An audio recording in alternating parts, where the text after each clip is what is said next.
அனைவருக்கும் வணக்கம். இன்னைக்கு நான் சொல்ல போற விஷயம் என்னன்னு பார்த்தீங்க அப்படின்னா, அதாவது ஆரோக்கியமான ஒரு வாழ்க்கை முறைக்கு ஆரோக்கியமான உணவு பழக்கம் அவசியம். இதுதான் திரும்ப திரும்ப நம்ம சொல்லிட்டு இருக்கோம். ஏன் ஆணித்தரமா சொல்றோம் அப்படின்னா, இதுதான் உண்மை, இதுதான் சத்தியம். இப்போ இன்னைக்கு வீடியோல நான் என்ன சொல்ல போறேன்னா, ஒரு 6 விஷயம் நீங்க உங்க உணவு முறையில நீங்க ஃபாலோ பண்ணீங்கன்னா, பெரும்பாலான வியாதிகள தவிர்க்க முடியும். உணவு முறைங்கிறது உணவு எடுத்துக்கிற முறை. என்ன சாப்பிடணும்னு நீங்க சொல்லப் போறதில்ல. எப்படி சாப்பிடணும் அப்படிங்கிறதுல ஒரு 6 விஷயம் நம்ம ஃபாலோ பண்ணணும். இது பண்ணணும்னா நிச்சயமா பெரும்பாலான வியாதிகளை நம்மனால தவிர்க்க முடியும்.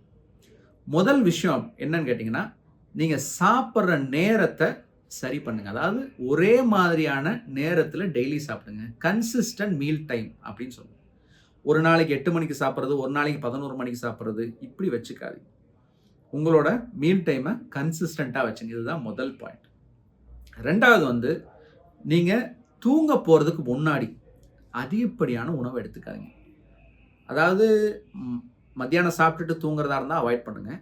நைட்டு தூங்க போறதுக்கு முன்னாடி அதிகமா சாப்பிடுறத அவாய்ட் பண்ணுங்க. சரிங்களா? அதாவது அதிகமா சாப்பிட்டுட்டு உடனே தூங்க போகக்கூடாது. இது 2வது விஷயம். 3வது விஷயம் என்ன சாப்பிடுறீங்கிறது உணர்ந்து சாப்பிடுங்க. மைண்ட்ஃபுல் ஈட்டிங் அப்படின்னு சொல்லுவோம். சில பேர் தட்டுல சாப்பாட வச்சோம்னா என்ன இருக்குன்னே தெரியாம காலி பண்ணிருவாங்க. அது இல்லாம என்ன உணவு சாப்பிடுறோம், இது எந்த மாரி நமக்கு பிரயோஜனமா இருக்கும், இல்ல நமக்கு தீங்கு விளைவிக்குமா அப்படிங்கிற ஒரு விழிப்புணர்வோட சாப்பிடணும். 3வது விஷயம் தான் நான் சொன்னது மைண்ட்ஃபுல் ஈட்டிங். 4வது விஷயம் சமச்சீர் உணவு. அதாவது பேலன்ஸ் டயட் இருக்கணும். நம்ம சாப்பிடுற உணவுல மாவு சத்து, புரத சத்து, கொழுப்பு சத்து இது எல்லாம் தேவையான அளவுல நிச்சயமா நமக்கு இருக்கணும். உதாரணத்துக்கு ஒரு 40-45% மாவுச்சத்தாவும், ஒரு 20% கொழுப்பு சத்தாவும், ஒரு 15-20% புரத சத்தாவும் இருக்கணும். அது போக மத்த நுண்ணூட்ட சத்துக்கள், நம்ம காய்கறிகள், பழங்கள் இதெல்லாமே சேர்த்து சாப்பிடணும். வெறுமனே ஒரே சத்த வச்சு சாப்பிடுறது ஒரு தவறான ஒரு அணுகுமுறை. ஸோ 4வது விஷயம் உங்களுக்கு பேலன்ஸ் டயட். 5வது ஸ்டே ஹைட்ரேட்டட். அதாவது தேவையான அளவுக்கு நீர்ச்சத்தை எடுத்துக்கணும். நீர்ச்சத்தை ரொம்ப குறைவா எடுத்துக்க கூடாது.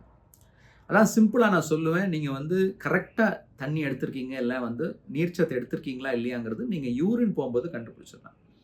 உங்க யூரின் வெள்ளையா போகுது அப்படின்னா, நீங்க சரியான அளவுல நீர்ச்சத்து எடுக்கிறீங்கன்னு அர்த்தம். அதே யூரின் மஞ்சளா போகுது அப்படின்னா, நீங்க எடுத்துக்கிற நீர்ச்சத்தோட அளவு குறைவா இருக்குது அப்படின்னு அர்த்தம்.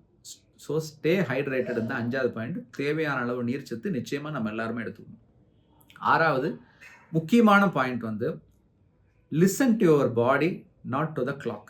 அதாவது டைமை பார்த்துட்டு இந்த டைம்ல சாப்பிடணும்னு நம்ம சாப்பிட வேண்டாம். நம்ம உடம்பு எப்போ கேட்குதோ அந்த டைம்ல நம்ம அதுக்கு தகுந்த மாதிரி சாப்பிட்டுக்கலாம். இது நான் ஃபர்ஸ்ட் சொன்ன பாயிண்ட்டுக்கும் இதுக்கும் கான்ட்ரடிக்டரியா இருக்கு. என்ன டாக்டர் நீங்க என்ன சொன்னீங்க முதல்ல? கரெக்டான டைம்ல சாப்பிடுங்கன்னு சொன்னீங்க. இப்போ என்னடானா டைம் பார்த்து சாப்பிடாதீங்கன்னு சொல்றீங்க. இது சரியான புரிதல் வேணும். அதாவது நான் முதல்ல சொன்னது உங்க உணவு நேரத்தை மாற்றக்கூடாது அப்படின்னு. இப்போ நான் சொல்றது, இப்போ உதாரணத்துக்கு நீங்க காலையில நீங்க நல்லா சாப்பிட்டீங்க, இல்லை ஏதோ ஒரு பக்கம் சாப்பிட்டீங்க, இல்லை அன்னைக்கு வேலை இல்லை, மத்தியானம் உங்களுக்கு பசியே எடுக்கல, ஆனால் மத்தியானம் 1 மணிக்கு நான் சாப்பிடணும்னு சொல்லிட்டு திரும்பி உட்காந்து சாப்பிடக்கூடாது.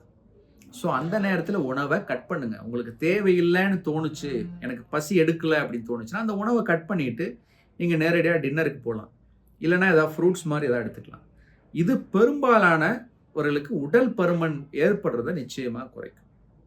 ஏன்னா நிறைய பேர் அந்த நேரத்துக்கு கரெக்டாக சாப்பிட்றணுன்னு பசி இல்லாமல் கூட சாப்பிடுவாங்க. ஸோ பசிச்சா சாப்பிடுங்க, பசிக்கலைன்னா சாப்பிட வேண்டாம்.